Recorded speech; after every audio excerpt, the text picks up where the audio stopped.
Now we're going to move on to the radical rule for exponents on page 145.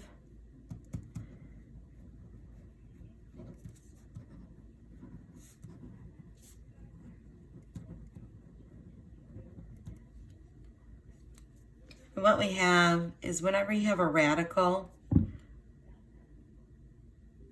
to the nth radical, and then it's has a base with an exponent inside of it. Basically what you're saying is you have the base, you take the inside number as the numerator, and the outside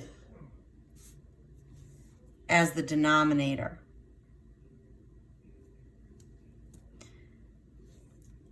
Remember how I told you in class previously, if you have x squared under a radical, if there's nothing here, you got to imagine that this is a 2. If you follow this rule, it'd be x to the 2 over 2, which equals 1, which equals x.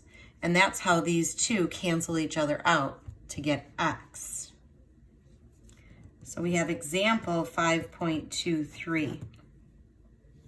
It says simplify the roots.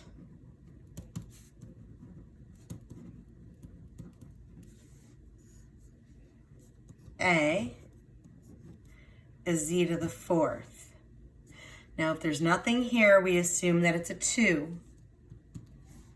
So if that's the case, this is z to the 4th power. So if there's nothing here, you assume there's 2. You save the same base. You take what's under the radical as your numerator. What's out of the radical as your denominator. 4 divided by 2 is z to the 2nd. Here we have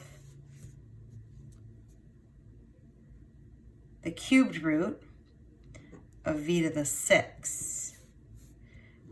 Follow the same guidelines. What's under the radical goes as your numerator. What's out of the radical goes as your denominator. And now we have v to the 2nd.